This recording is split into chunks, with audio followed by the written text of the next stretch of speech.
Ever since LeBron James has entered the NBA, he has been the most unfairly criticized player in NBA history. They've criticized his move to Miami, his move back to Cleveland, and then his move to LA. They question his will to win, and they question his killer instinct.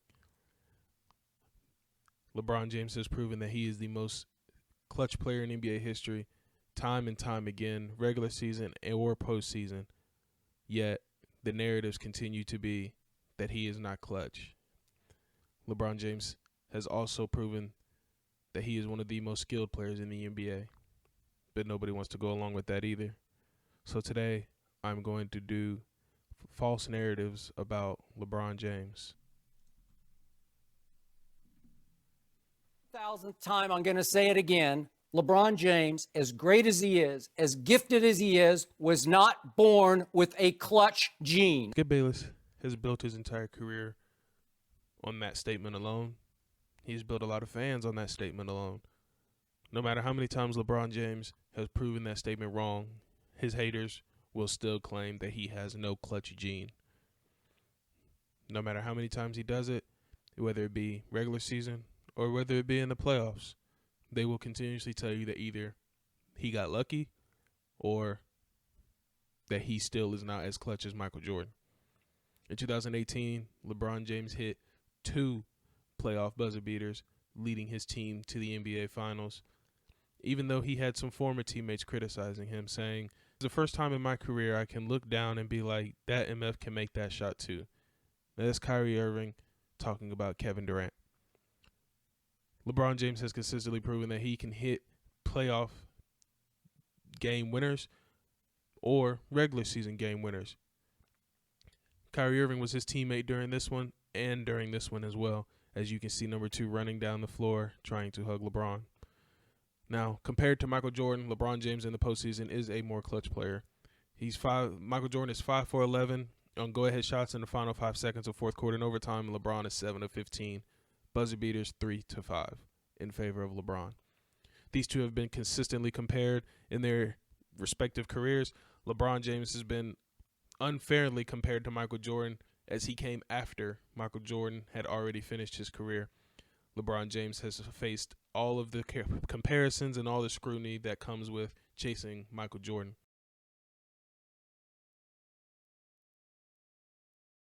I don't believe that clutch always has to deal with one shot.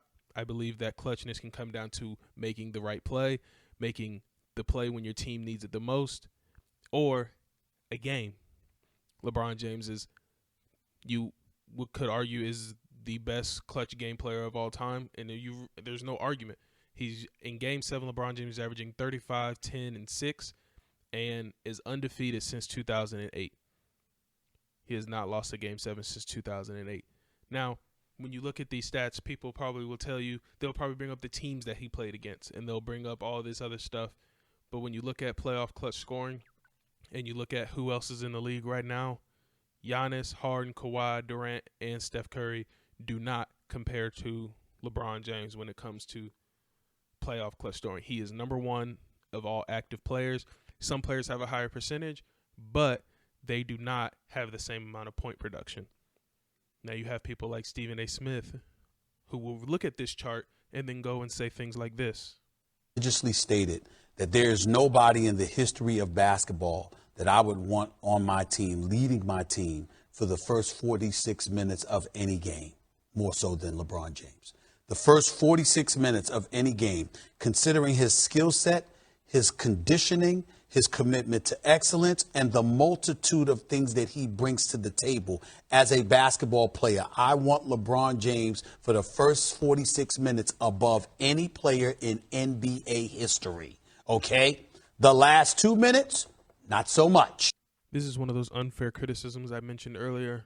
How can he be the greatest player of all time in the first 46 minutes, but then statistically be proven as the most clutch player of all time, but you wouldn't take him in the last 2 minutes? It makes no sense. LeBron James has been top 5 in every single year except 2013-14, 2015-16, and 2019-20. 2 of those years, he won an NBA championship. So if you're not being quote-unquote clutch and you're still winning championships, what does that say? Some people go as far as to say that LeBron James' career was saved by Ray Allen or Kyrie Irving. Now, while we can't deny that Ray Allen hit one of the most clutch shots of all time, and Kyrie Irving also hit one of the most clutch shots of all time, we cannot act as if LeBron never did his part. Playoff series, or in that game actually, Mike Miller hit a three without a shoe on. And that three was an important three. LeBron hit the three previous trip down the floor to get us to that moment, to that situation. So for anybody that says I saved his career, like we can make the same case for him saving ours, putting us in position to win the championship. It's not just a one-way street. You want to look at that moment and say, this is something that I did, but I'm part of a team and I contributed at the moment the team needed me to contribute. But I think he had like 30-something points that game, but we rely on each other, and that's what makes a great team. So it's foolish when people say that somebody saved somebody. I was like, this is what a team does. A lot of people forget that in the very next game, in Game 7, LeBron put the game on ice in Game 7 and won his team the championship, leading them to back-to-back NBA championships, and he's winning back-to-back finals MVPs. Next, I want to talk about the narrative. LeBron has no skill and he just plays bully ball. There are people out there who tweet things like Bron cannot create any sort of separation. Absolutely horrendous fundamentals. Now, if you watch LeBron James every single night, you understand the skill set. It may not always look the smoothest, but he definitely has the skill set to get wherever he wants on the floor. As you can see, this fadeaway has become a signature move of his, and also in the 2019-2020 season, he has gotten back to his mid-range jump shot that he had in 2018. So in 2019-2020, he kind of got away from it. Adding Anthony Davis was a little bit of an adjustment for him in terms of shooting the mid-range, but when he needed to get to his spot, he 1,000% got to his spot. So this season in 2020-2021, LeBron James has consistently killed teams in the mid-range, knocking down fadeaway after fadeaway. When he goes to the left side of the floor, you can almost guarantee he's spinning baseline, and when he's going on the right side of the floor, you can almost guarantee it's a one-legged fadeaway. LeBron James has consistently added skill into his game every single season, as this season, for the second time in his career, he is shooting over 40% from the three-point line, which, as the game evolves, LeBron James has proven that he is able to evolve with the game. As you see again, right side baseline, he's going to shoot a one-legged, and then if he's on the left side, he's going to shoot a turnaround. So the narrative that LeBron James doesn't have any skill when he has consistently killed teams with a jump shot, even in the playoffs or just regular season games, as you see, he's not using any type of shoulder, any type of elbow. He gets to his spot and he turns around and he raises up and shoots a jump shot. I don't know who started the narrative of LeBron James not being able to use skill, or doesn't have any skill, or he can't shoot, or any of this, but he has consistently proven over and over again that he can beat teams with a jump shot. This may have been true earlier in his career where he struggled with hitting a consistent jump shot, but that's most players in the NBA, especially someone as gifted as him. In 2018, we all remember this famous dunk. I had to put it in. But in the playoffs against the Pacers, he destroyed the Pacers on mainly jump shots. Did he have his fair share of layups? Of course. He's LeBron. He's going to get to the rim. He is a slasher. He gets to the rim. But as you see, he is consistently knocking down jump shots.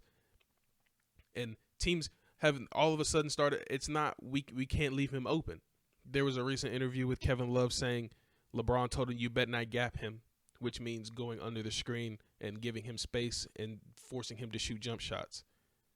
It doesn't work. As you see in these clips, these are consistently getting knocked down. These shots are almost automatic. In that playoff series, LeBron James shot 55% from the field goal, 35% from the three-point line, which can be better, and then he shot 82% from the free throw line, averaging 34, 10, and 8 on 41 minutes. Next closest player had 11.4. After that, it was 8, 8, 6, 5, and 9. Not the production you want. So next series, they play the Toronto Raptors, and LeBron, once again, was consistently hitting jump shots, clutch jump shots, tied the game. and he destroyed the Raptors as he always does with his dominance, whether it be jump shots or getting to the rim. It just so happened that this year it was jump shots. There was one game where he hit 8 fadeaways in one game. Game 2 it was. And he broke their will. The Raptors have not beaten LeBron James one time in his career in the playoffs. There has been constant criticisms of LeBron James either scared to take the jump shot or does not have the ability to consistently knock it down. But if you just simply just turn on the tape, you know that that's not true. It's not true. But you have people out there such as Skip and Stephen A. who will tell you otherwise, no matter if it slapped him in the face like it usually does on national TV during the playoffs. They will come in the next day and they will act as if it never happened. Now, Stephen A. wasn't always like this. Stephen A. used to defend LeBron against Skip, but then when Skip left First Take, it became a totally different Stephen A.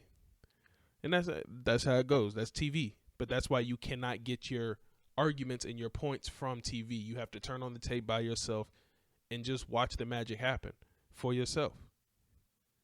LeBron James against Boston, 7-game series against a higher seed. I think they were the 2 seed or 3 seed. LeBron averaged 34, 9, and 8. And then as he carried his team to the NBA Finals in Game 1, this is still the best game I have ever seen LeBron James play, probably aside from 2012 Game 6 Eastern Conference Finals, or you also have you have 2016 Finals where LeBron did what he did in 41 in Game 5 and 6. And then you also have the Game 7 of 2013 NBA Finals where he had 37. But this, to me, is still the best game because it showed all of his skill. He was consistently hitting jump shots. He was attacking the rim. And if you still believe that LeBron doesn't have any skill, I hope this video showed you something. That's going to do it. Make sure you like and subscribe. Make sure you share with a friend. Make sure you turn on your post notifications. And make sure you also go to our website, mogpbrand.com. We have put out a whole lot of merchandise. Most of it, I think, we restocked. Some still may be sold out. I'm not too sure. I know we just dropped a gray hoodie and a sort of a blue looking hoodie. We have our gaming channels. We have our Twitch channels. Make sure you go support, follow, subscribe. Make sure you subscribe to our YouTube channel where we drop the MOGP podcast. And I'm out.